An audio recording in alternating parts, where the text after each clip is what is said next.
So, sobrang dami naming nailagay na manok. Naging kanin na po yung manok. Sobrang dami ng manok eh.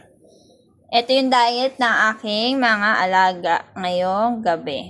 Pagkain nila. Ayan. Tapos, ang gagawin natin tubig nila, yung pinaglagaan ng manok. Diba? Sosyalin, tayo itlog-itlog lang sila manok-manok. Anak-anang.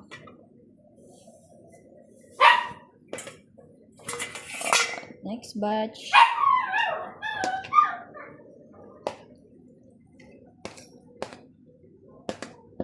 Inaluan ko din ng sayote at saka black rice. Sosyalin talaga sila. Mapili kasi yan sa pagkain sila. Kaya kailangan talaga sarap-sarap. Ayan na po ang kanilang pagkain.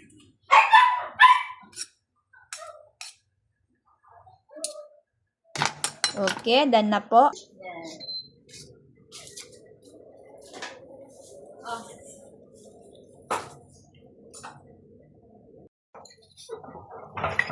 Talap-talap.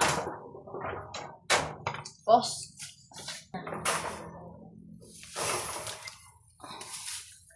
Siyempre, gustong-gusto niya yan. Pwede nyo rin itong i-prepare para sa inyong mga alaga. Ayan. Yun lang, bye!